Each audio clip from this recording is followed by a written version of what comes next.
3, 2, 1. Assalamualaikum warahmatullahi wabarakatuh. Perkenalkan, kami dari kelompok 2 pada kesempatan kali ini ingin mempresentasikan permata kuliahan pemasaran dan promosi.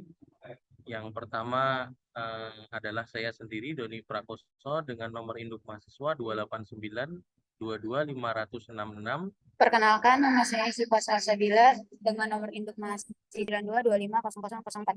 Perkenalkan, saya Rita Sagita dengan NIM 28922500138. Kenalkan, nama saya Linda Kristiana dengan nomor NIM di 28922500023. Kami dari Fakultas Ekonomi dan Bisnis Universitas Pancasakti Bekasi. Baik, kita langsung ke pokok materinya. Kita bahas adalah branding. Jadi pengertian branding sendiri adalah proses menciptakan citra dan identitas yang kuat untuk produk atau layanan. Tujuannya adalah untuk membedakan merek dari pesaing, membangun loyalitas pelanggan, dan meningkatkan kesadaran merek. Lalu manfaat dari branding sendiri yang kuat memiliki banyak manfaat. Antara lain, yang pertama adalah meningkatkan kesadaran dan pemahaman konsumen terhadap suatu produk, jasa, atau perusahaan. Yang kedua, membangun loyalitas konsumen. Yang ketiga, meningkatkan penjualan. Dan yang keempat, memperluas pangsa pasar. Lalu yang terakhir adalah meningkatkan nilai merek. Dan yang perlu diperhatikan dalam branding adalah sebagai berikut. Yang pertama adalah nama. Nama adalah elemen branding yang paling penting karena nama yang baik harus mudah diingat dan mudah untuk diucapkan. Selain itu, nama juga mencerminkan citra produk, jasa, atau perusahaan. Yang kedua, yang tidak kalah penting adalah logo atau simbol visual yang mewakili suatu produk, jasa, atau perusahaan.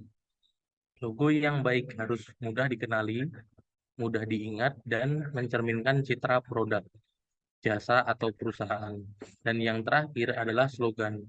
Slogan adalah frasa pendek yang digunakan untuk menyampaikan pesan atau citra suatu produk, jasa, atau perusahaan.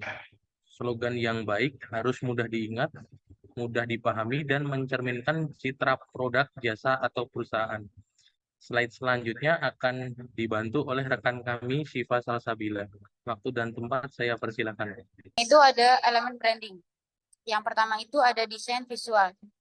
Desain visual adalah keseluruhan tampilan visual suatu produk ataupun perusahaan, termasuk kemasan, website, media sosial, dan lain-lain. Desain visual yang baik harus konsisten dengan nama, logo, dan slogan perusahaan. Pengalaman pelanggan adalah semua interaksi yang dialami konsumen dengan suatu produk, jasa, atau perusahaan. Pengalaman pelanggan yang positif akan membuat konsumen lebih loyal terhadap suatu produk, jasa, ataupun perusahaan. Yang selanjutnya itu ada proses branding. Proses branding dapat dibagi menjadi beberapa tahap, yaitu yang pertama itu riset. Tahap ini bertujuan untuk memahami pasar pesaing, dan tahap ini bertujuan untuk menentukan tujuan branding, target pasar, dan strategi branding yang akan digunakan. Yang ketiga itu implementasi. Tahap ini bertujuan untuk mengimplementasi strategi branding yang telah ditetapkan. Yang keempat adalah evaluasi.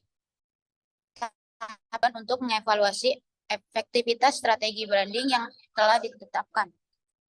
Selanjutnya, pentingnya branding dalam bisnis. Yang pertama ada untuk membangun hubungan emosional. Branding yang kuat membantu membangun hubungan emosional antara merek dan pelanggan yang dapat meningkatkan loyalitas dan kepercayaan. Selanjutnya itu diferensi pasar. Branding yang efektif membantu perusahaan mempengaruhi keputusan pembelian. Selanjutnya keuntungan bisnis. Branding yang kuat dapat memberikan keunggulan yang kompetitif. Yang selanjutnya warna merek dan desain yang konsisten membantu menciptakan citra merek yang mudah dikenali dan diingat oleh pelanggan. Yang kedua itu pesan merek. Komunikasi yang konsisten, merek yang kuat di benak pelanggan. Yang ketiga itu pengalaman pelanggan. Yang itu konsisten dalam memberikan pengalaman pelanggan yang positif, dapat meningkatkan citra merek, menciptakan loyalitas pelanggan jangka panjang. Kemudian komponen-komponen branding. Yang pertama itu identitas merek, meliputi logo, warna, simbol, dan elemen visual lain yang menjadi ciri khas merek. Yang kedua, komunikasi merek. Merupakan strategi yang digunakan untuk menyebarkan pesan merek kepada audiens, termasuk iklan, publisitas, dan pemesanan digital. Yang ketiga, pengalaman pelanggan. Memastikan bahwa pelanggan memiliki pengalaman positif dengan merek melalui layanan pelanggan yang unggul dan produk berkualitas. Selanjutnya, membuat strategi branding yang efektif, yaitu satu, penelitian kepuasan pelanggan. Melakukan penelitian yang mendalam untuk memahami kebutuhan dan keinginan pelanggan yang dapat membantu merumuskan strategi branding yang efektif. Yang kedua, perencanaan pesan merek. Mengidentifikasi pesan dan nilai inti merek untuk dikomunikasikan dengan jelas dan konsisten kepada target audiens. Yang ketiga, pelacakan kinerja merek. Mengukur dan menganalisis kinerja merek secara teratur untuk menyesuaikan dan meningkatkan strategi branding sesuai kebutuhan. Kemudian meningkatkan kesadaran merek, yaitu dengan membuat konten pemasaran, yaitu konten yang informatif dan bermutu baik dalam bentuk artikel, video, atau gambar. Dapat membantu meningkatkan kesadaran merek di kalangan audiens. Yang kedua, partisipasi komunitas. Terlibat dalam kegiatan lokal atau berpartisipasi dalam komunitas dapat membantu meningkatkan eksposur merek dan membangun hubungan yang kuat dengan konsumen setempat.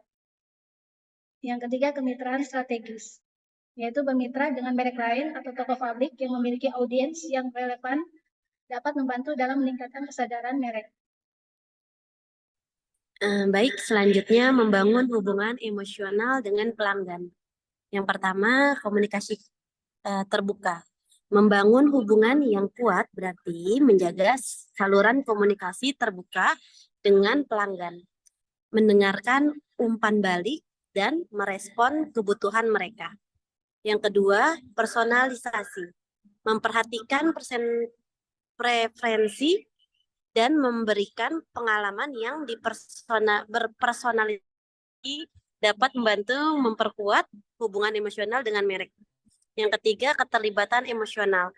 Menciptakan keterlibatan emosional dengan merek melalui cerita atau narasi yang relevan yang menginspirasi. Membangun kepercayaan pelanggan melalui branding. Yang pertama, kepuasan dan konsentrasi. Konsistensi. Memastikan kualitas produk dan layanan konsistensi membantu dalam membangun kepercayaan yang kokoh di antara pelanggan. Yang kedua, testimoni pelanggan. Testimoni positif dari pelanggan yang puas dapat menjadi bukti yang kuat dalam membangun kepercayaan di antara calon pelanggan baru. Yang ketiga, transpirasi merek. Memperlihatkan transpirasi dalam proses bisnis dan kebijakan merek dapat meningkatkan kepercayaan pelanggan. Contoh branding dalam kehidupan sehari-hari. Pertama, McDonald's. Logo yang konsisten, slogan yang mudah diingat, serta kualitas dan pengalaman konsumen yang konsisten menjadikan McDonald's sebagai contoh branding sukses. Yang kedua, Apple. Desain produk yang ikonik, fokus pada pengalaman pengguna dan pesan merek yang kuat, membuat Apple menjadi salah satu merek terkemuka di dunia. Yang ketiga, Coca-Cola. Melalui kampanye pemasaran yang ikonik dan penekanan pada pengalaman bersosialisasi, Coca-Cola telah membangun suatu citra merek yang kuat. Jadi kesimpulan branding, yang pertama penting untuk perkembangan bisnis. Branding yang efektif dapat membantu menciptakan identitas merek yang kuat, membedakan merek dari pesaing, dan meningkatkan kesadaran dan kepercayaan pelanggan. Yang kedua, proses continue. Membangun merek yang sukses memerlukan dedikasi dan perhatian serta adaptasi terhadap perubahan pasar dan tren konsumen. Yang ketiga, investasi jangka panjang. Branding bukan hanya trending citra saat ini, tapi juga tentang membangun kepercayaan dan loyalitas yang akan mendukung bisnis dalam jangka panjang. Baik, sekian presentasi dari kami kelompok 2 untuk mata kuliah pemasaran promosi dengan tema branding. Apabila ada kekurangan atau kesalahan dalam kami menyampaikan, mohon maaf yang sebesar-besarnya, dan apabila ada yang ingin ditambahkan, silakan ketik di kolom komentar. Kami dari kelompok 2 undur diri. Terima kasih. Subscribe to my channel.